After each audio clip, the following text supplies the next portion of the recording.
Então, pessoal, a gente está trabalhando aqui com alguns tópicos, né, associados a cálculo numérico, e aí entramos num ciclo onde a gente falava de derivadas numéricas, série de Taylor, na verdade não nessa mesma ordem, né, integrais numéricas. E aí agora eu vou falar um pouco sobre simulação de equações diferenciais. E aí, para começar a falar sobre isso, né, sobre esse assunto, primeiro a gente tem que entender o que seriam as equações diferenciais, né? Então, as equações diferenciais são equações que têm uma variável, né, que você vai poder derivar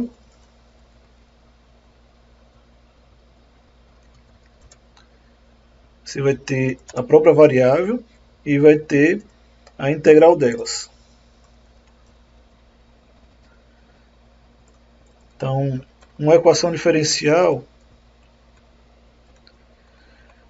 teria derivada, teria integrais e teria a própria variável, ou uma função da própria variável, né?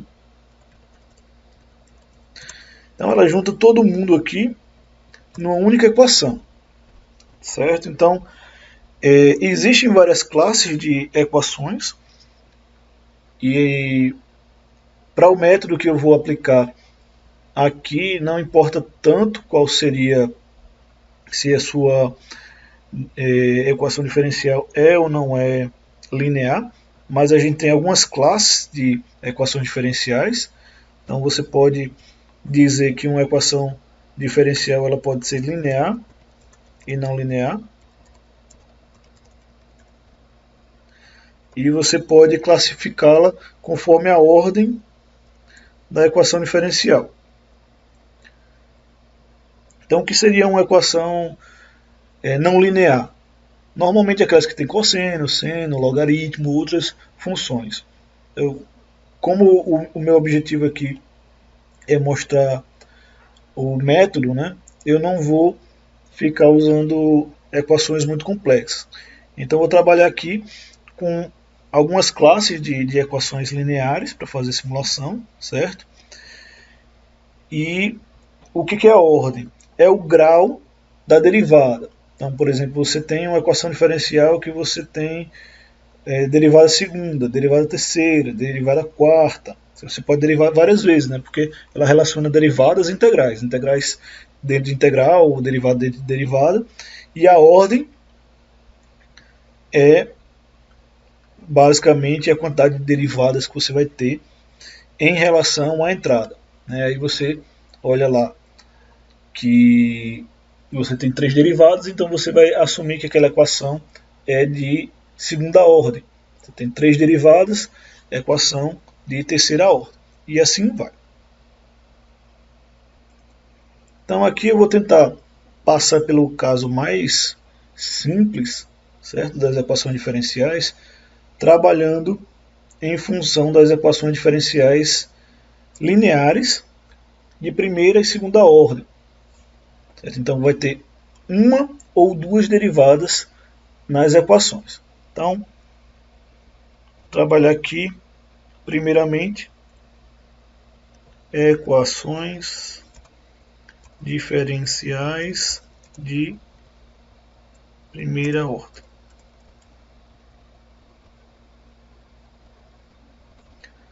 Então, existem alguns métodos na literatura para fazer simulação de equações diferenciais. Então, eu vou continuar na linha que a gente estava seguindo, certo? Que a gente já sabe derivar e integrar utilizando método trapézio e aproximação de Euler, né, que é diferenças finitas. Lá que você pode usar a aproximação regressiva, progressiva e central.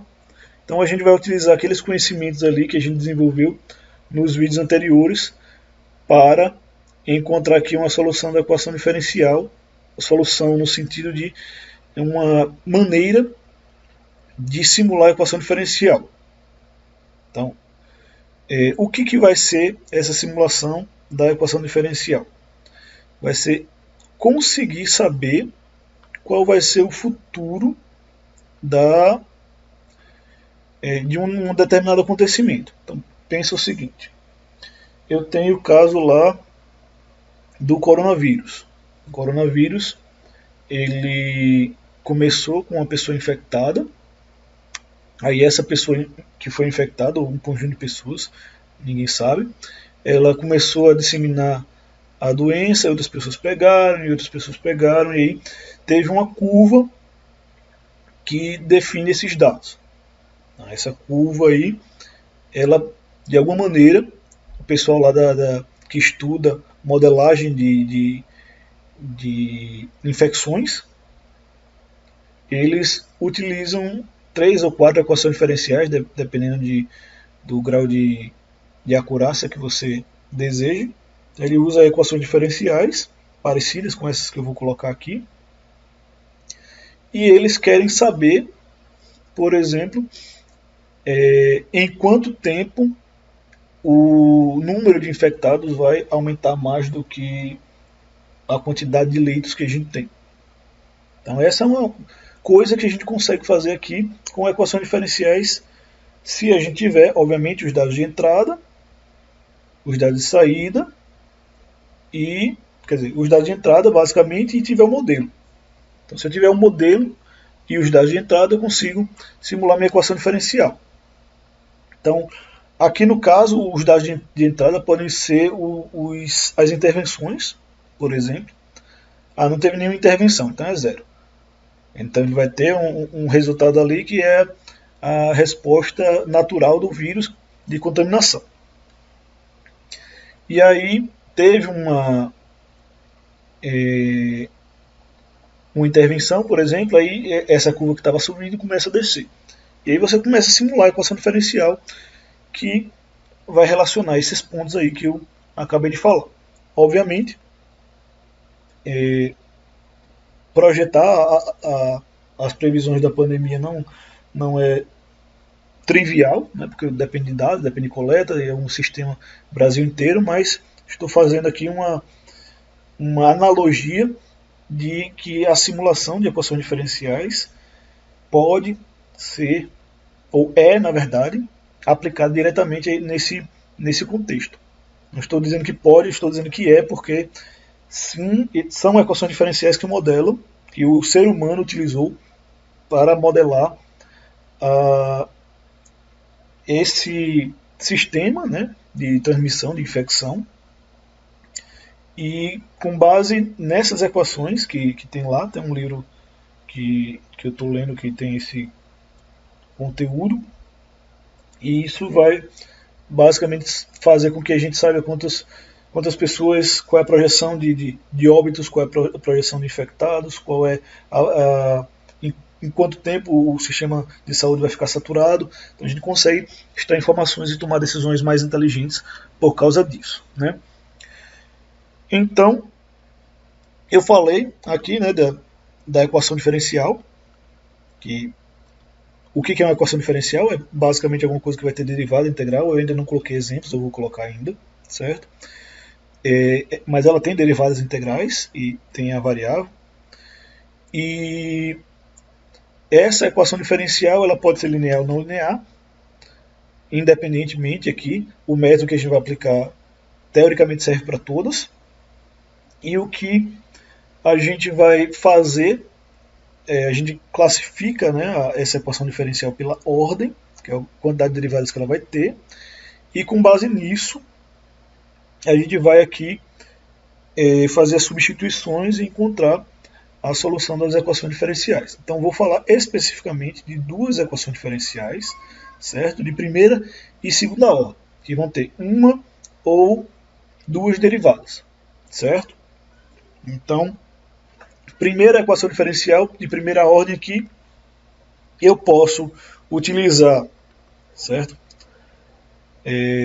Essa notação aqui, y' ou yp, porque não tem um ponto aqui, mas y ponto seria derivada, ou posso utilizar essa notação de dy, por exemplo, dt, que seria 3 notações que são a mesma coisa, significam a derivada de y, certo? E agora,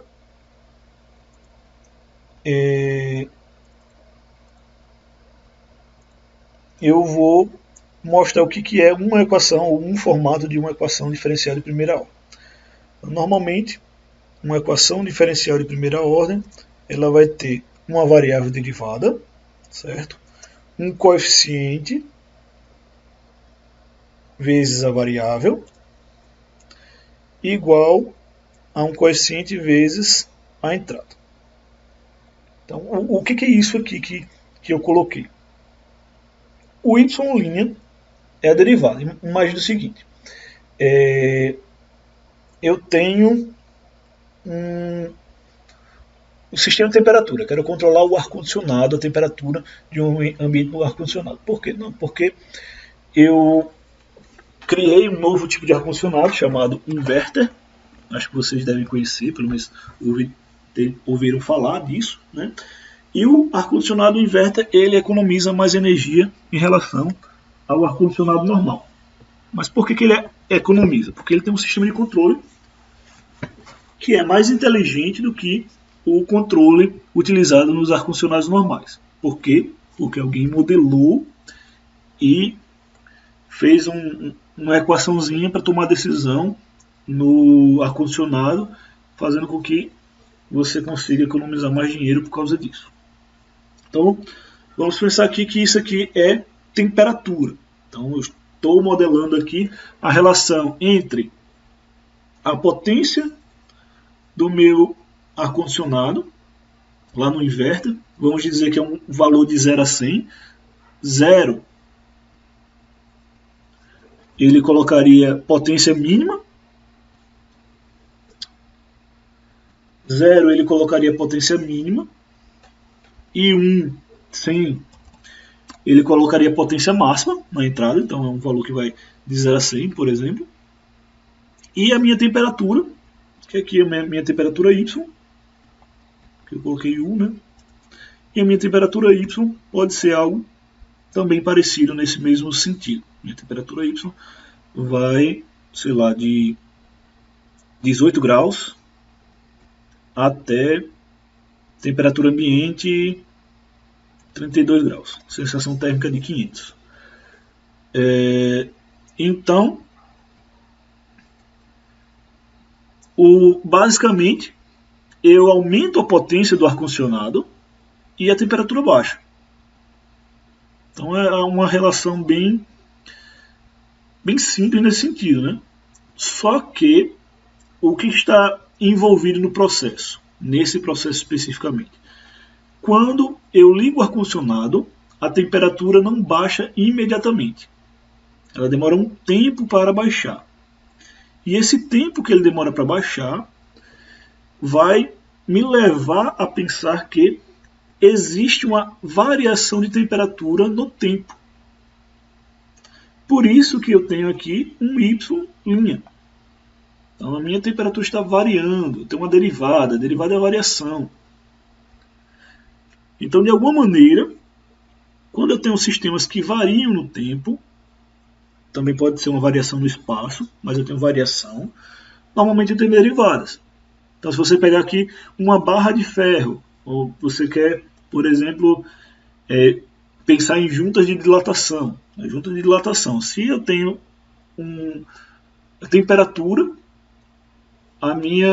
meu concreto, o aço, o que for, ele vai dilatar, ele vai demorar um tempo para dilatar. E ele também vai dilatar de forma diferente lá no espaço. Então a gente pode fazer uma equação diferencial para isso. Tem outras coisas também, como momento fletor, esforço cortante, e a gente consegue fazer algumas equações bem interessantes ali para projetar, né, por exemplo, o esforço necessário para fazer uma barra de aço fletir. A gente usa equações diferenciais para isso, certo? Então, eu tenho, no caso da barra de aço, força, né, barra, a saída seria a flexão da barra, né? E então eu tenho uma entrada e uma saída.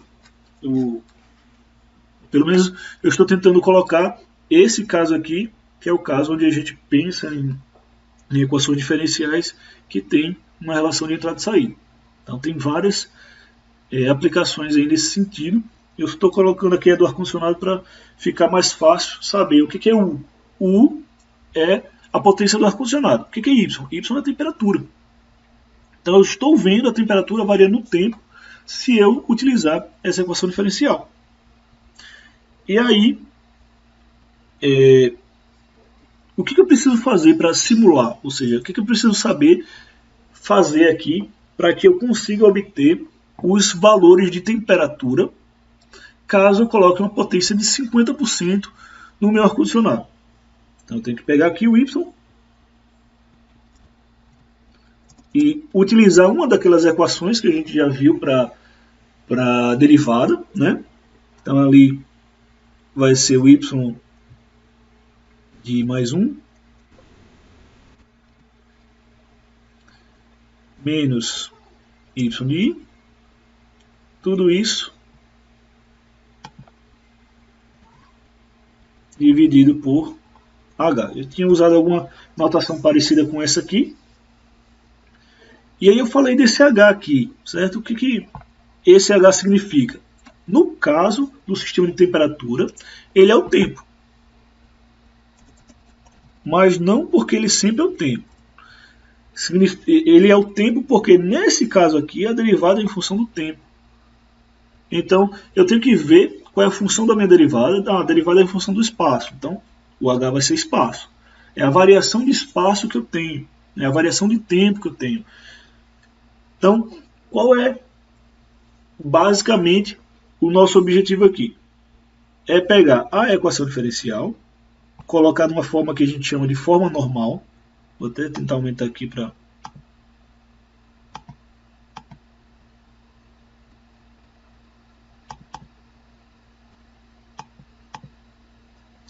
Colocar numa forma normal. Forma normal é basicamente isolar o termo de maior derivada. Então vou colocar aqui na forma normal para vocês verem. Que vai ser BU menos AY. Coloquei aqui na forma normal, certo? Vou escrever aqui passo 1. Colocar na forma normal. Peguei a equação e coloquei na forma normal. Aí depois o que eu vou fazer? Eu vou colocar em função das amostras, certo? Aqui, passo 2. Vou fazer uma substituição aqui, certo? Substituir em função das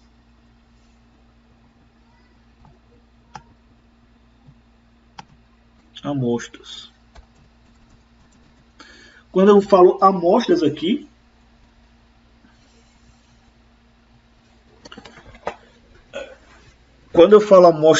entendam esse Y de I aqui, por exemplo, né?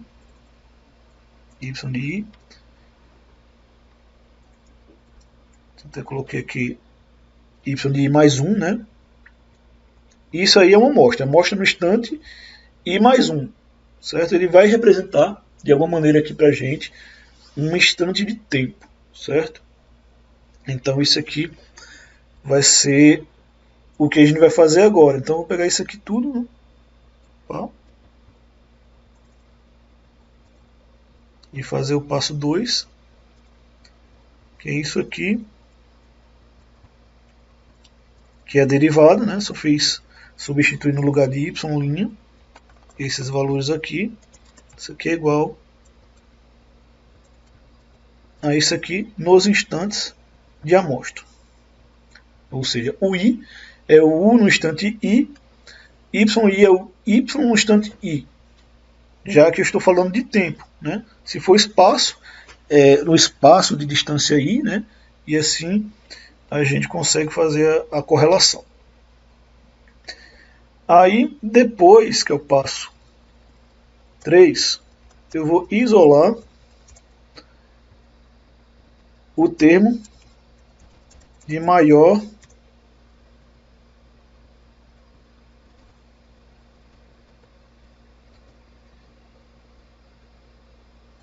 vou colocar assim, valor de I mais 1, I mais 2, né? De maior avanço, né? Que está mais avançado no tempo. Nesse caso aqui. Então, para eu fazer isso aqui, coloca aqui embaixo.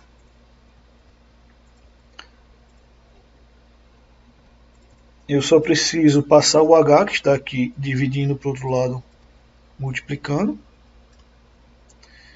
E esse YI, que está aqui subtraindo, vai passar para o outro lado, somando. E aí, para esse caso, certo? Eu tenho y de mais 1 é igual a yi mais h vezes bui menos ayi. Então nós temos aí nossa primeira equação diferencial. Então, o que a gente precisa agora para simular a equação diferencial? A gente pode fazer essa simulação toda aqui no computador. Até porque esse é o objetivo principal de fazer uma simulação de equação diferencial. Então, agora, para exemplificar, a gente pode fazer uma questão aqui, né? Então, a análise envolvendo o sistema de nível, por exemplo, de água, pode ser dividida em regimes de escoamento em fluxo laminar e turbulento, de acordo com o valor do número de Reynolds, né? E aí, no caso laminar, o fluxo se dá segundo linhas de escoamento, sem turbulência, e podem ser representados por equações lineares. Já no caso do escoamento turbulento, na maioria das vezes é representado por equações diferenciais não lineares. E aí a gente tem aqui uma figura que mostra basicamente o que está sendo modelado, né, que é um reservatório, certo? Um sistema reservatório de água, que você tem uma válvula de controle, que é a sua entrada, ou seja, se você apertar a válvula, entra menos água. Se você abrir a válvula, entra mais água. Certo? Eu tenho uma válvula de saída, que ela é mantida constante, basicamente. É como se eu tivesse uma pia de banheiro, por exemplo. Eu não tenho controle da saída, mas eu tenho uma resistência que é dada pela quantidade de água que é possível você sair de lá, né? Conforme a altura. E a gente tem o tanque, né? Que armazena a água. E aí a gente tem uma ideia de que quanto maior for o nível, maior vai ser o escoamento de água, e aí tem uma relação aí que representa razoavelmente bem esse sistema, certo? Então as variáveis aqui são colocadas, né? O valor de vazão, o desvio de vazão em relação a uma vazão de referência, vazão de saída, vazão de entrada, altura, né? Capacitância e resistência do reservatório. Capacitância é a capacidade que basicamente você tem de colocar água, né, de armazenar água dentro do reservatório. E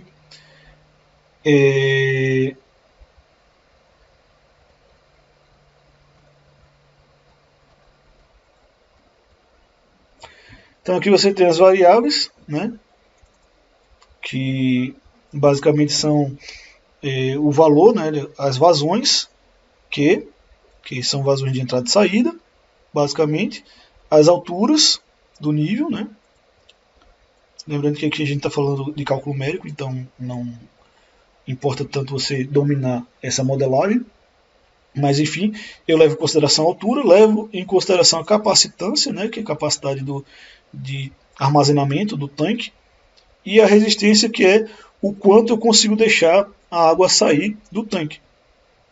Então, se o sistema é linear, ou pode ser linearizado, utilizando a série de Taylor e tal, né, a gente pode representar esse sistema utilizando equações diferenciais lineares, que aí entra basicamente na equação diferencial que eu estou utilizando para representar esse modelo.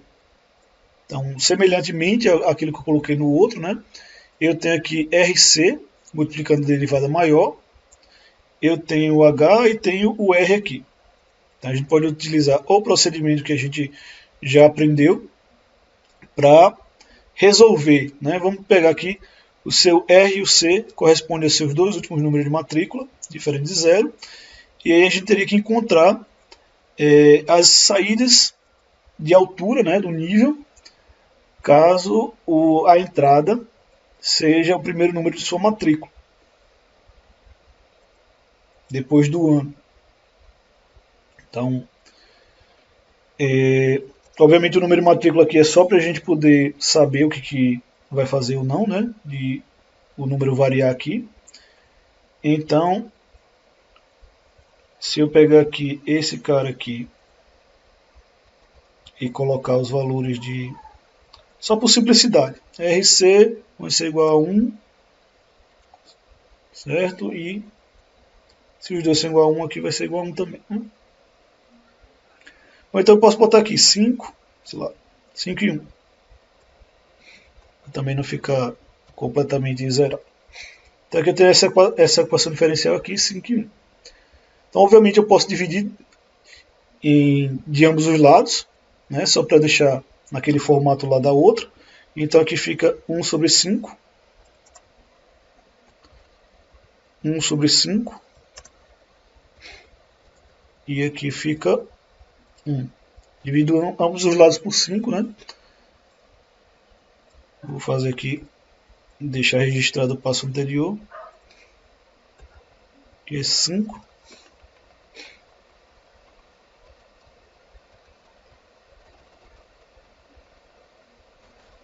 E aqui, pronto.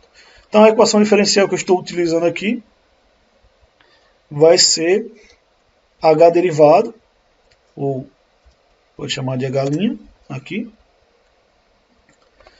1/5 de H igual a 1/5 de Q.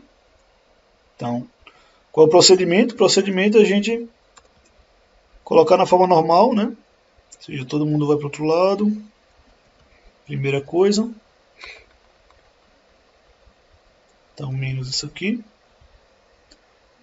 Aí depois eu substituo, né?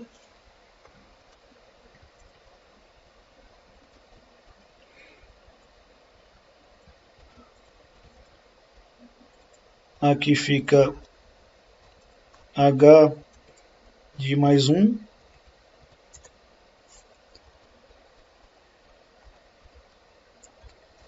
E mais 1. Menos H de I.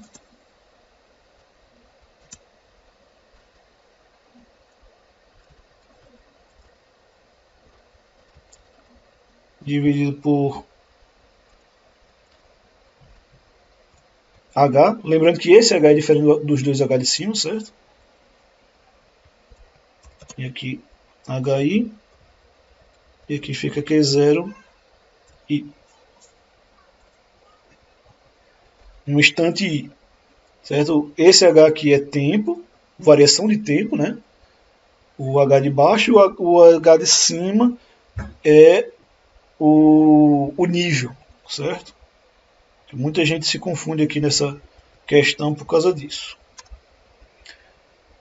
Então aí na sequência, né, eu isolo o termo, então eu pego o H aqui, que está do lado de cá, passo para o outro lado,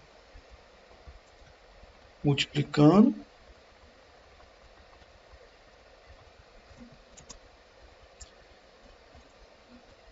E aí esse H de cima aqui que está subtraindo, vai passar para o outro lado, somando. E aí fica só a parte de primeira ordem da equação. Então agora o nosso objetivo é simplesmente substituir os valores aqui nessa equação, no lugar de Q e de H, certo? e com base nisso a gente fazer a simulação da equação diferencial.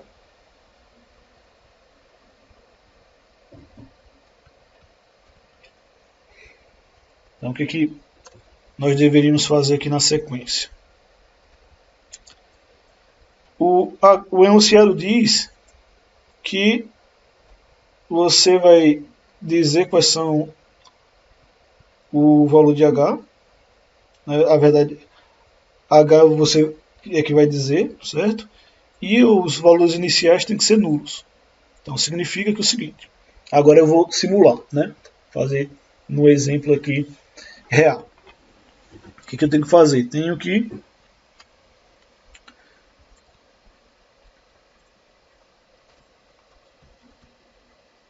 colocar aqui para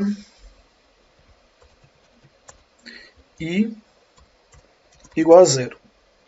Quem é I igual a zero? Aqui. É um instante de tempo inicial. Comecei agora a fazer minha simulação, certo?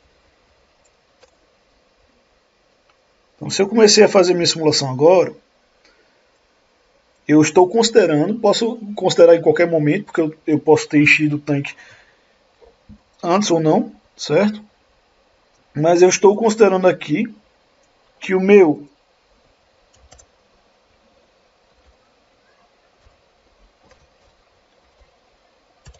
H0 é igual a zero. Então não tem um água, certo? O meu Q0 0 vai ser, segundo o que está sendo colocado aqui, o último número depois do ano. Vamos supor que o Q seja igual a 5. Então isso aqui eu estou tirando do número de matrícula. Mas seria a vazão de entrada de água, certo? Dada nas unidades ali que eu falei antes, em metros por segundo, metros cúbicos por segundo, por exemplo. Então, com base nisso, eu posso fazer a substituição aqui, porque se eu estou com I igual a zero, pego aqui o valor de I, substituo zero. Né?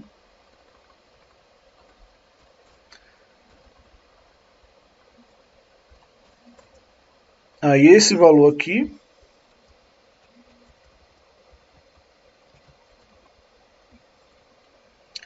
eu já sei que minha condição inicial é igual a zero, então H0 é igual a zero, esse cara aqui é igual a zero, e a minha entrada é igual a 5. Se a minha entrada é igual a 5, e o meu H, eu vou colocar um valor. Que valor eu coloco aqui? Qualquer valor que seja próximo de zero, certo? Então, eu posso colocar aqui, por exemplo, 10 a menos 3. Então, quanto menor esse valor, mais preciso vai ser. É a mesma coisa que a gente falou lá na derivada numérica, certo?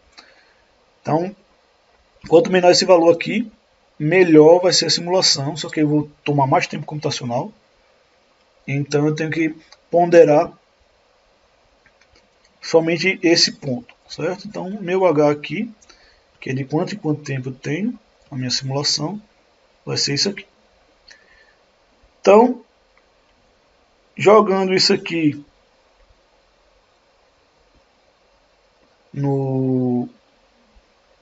na máquina de moer, então jogando aqui aquela equação na máquina de moer, né?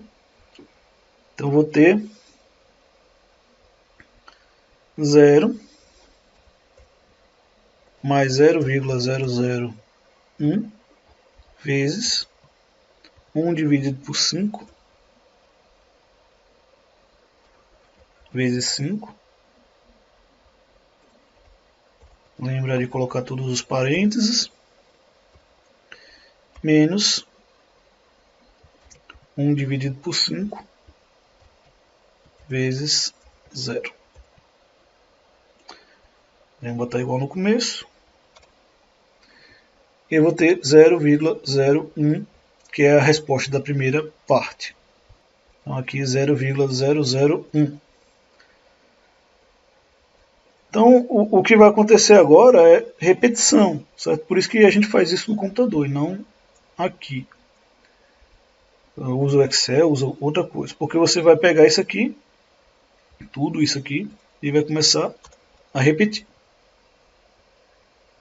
Aí você vai repetir agora para I igual a 1. No I igual a 1, o meu H0 não é mais 0. É 0, quer dizer, o meu H1, né? Foi calculado na iteração anterior. Dá para ver aqui, 0 mais 1 é igual a 1, né? Então, meu H1 ele é igual a 0,001. Tua vírgula. O meu Q continua sendo o mesmo, certo? É o que a gente chama de resposta integral. Abri a torneira e deixei lá ela aberta, certo? Então, o meu H, basicamente o meu H, vai ficar H0, H1, H2, H3, H4. Esse H aqui vai ficar mudando, enquanto o Q pode mudar se eu tivesse colocado aqui um outro valor de Q. Então, eu poderia ter colocado um vetor aqui, por exemplo. No Q0 ele seria igual a 5, no Q1 seria igual a 2, no Q3 igual a 5. Então, eu posso, no tempo, eu posso ficar mudando a abertura lá da válvula de entrada, né, para entrar mais água ou menos água no meu sistema de tanques. Então, é uma questão a ser considerada aí. Mas, enfim. E aí, vou mudar aqui, né? Eu vou ter I igual a 1. Então, aqui é igual a 1. Aqui é 1. Aqui é 1. E aqui também é.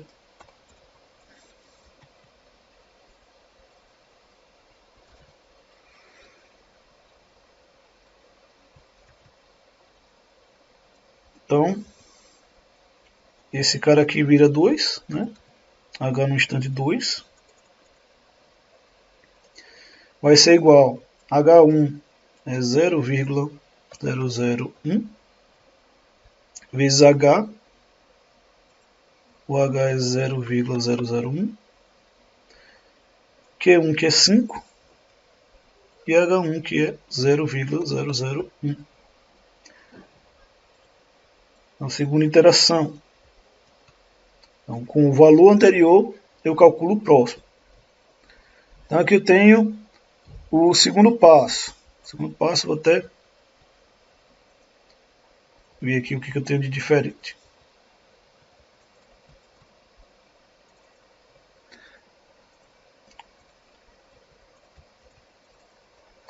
Tem 0, aqui é 0,01 vezes 0,001 vezes 1 quinto vezes 5 e o que muda é esse cara aqui, 0,001. E aí vira 0,002, pelo menos com a quantidade de casas que o Excel está mostrando aqui.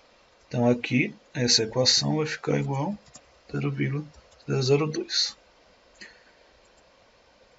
E aí, a partir daqui é só repetição, como eu falei. Você vai pegar a iteração anterior e vai aumentar o valor de I. O I agora vai ser igual a 2. Aqui virou H2, né? Aí aqui vai virar H2 mais 1. H2. Q2. H2. Então aqui vai ser igual a H3. Aqui vai ser 0,02. 0,02 aqui. E eu não sei qual é o valor que vai estar aqui. Então, novamente, fazemos a cópia aqui, né? Aqui é 0,2. E aqui também é 0,2. Aí ficou 0,3. Aí quando é que isso vai parar? Se você quiser, nunca, né?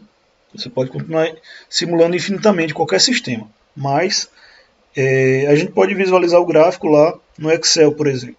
Então aqui a gente pode fazer do jeito mais adequado, né?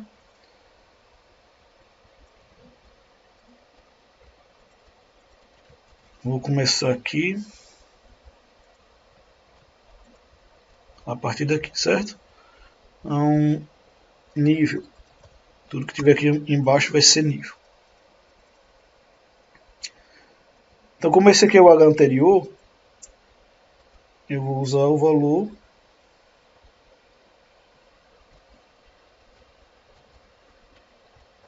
vou ter que usar o segundo nível, aqui eu vou botar 0, porque eu comecei condição inicial nula. Como esse aqui é o H anterior, eu uso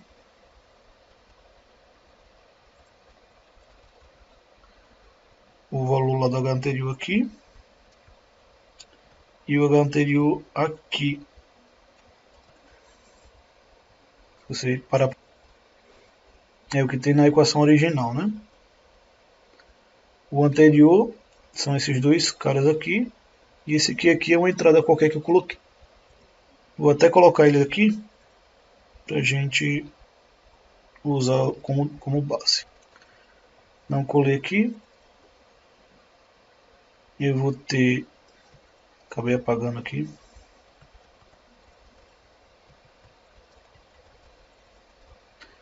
O H anterior, né?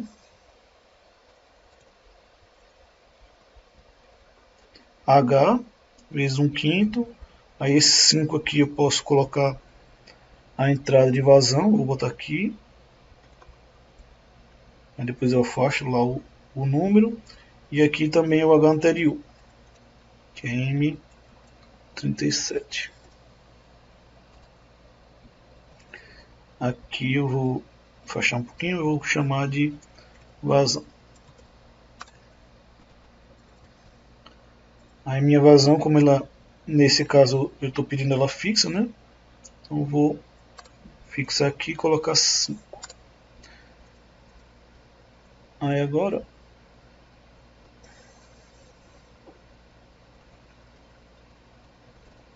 posso ir calculando.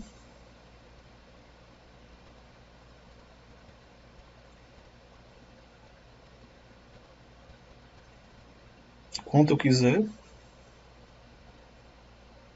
Obviamente uma hora vai ter um resultado. Mas o que importa não é fazer toda a conta, por enquanto. É que eu queria mostrar um gráfico para vocês, né? Aqui eu seleciono todo mundo. Vou criar um gráfico aqui.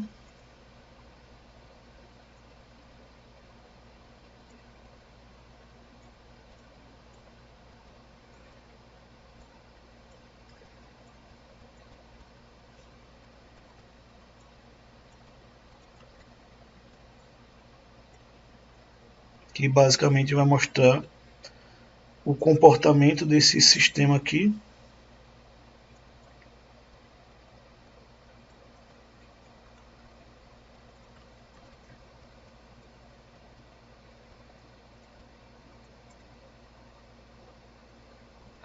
Na amplitude. Se eu tivesse colocado aqui o passo variável, né, em vez de fixo, 0,01, ia me facilitar também, porque eu poderia... Vou fazer agora. Botar aqui o H, certo? Eu vou deixar esse H sendo variável.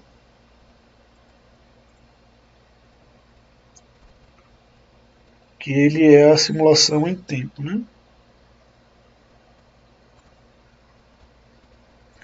Aqui tem botado 0,001. Agora eu vou replicar.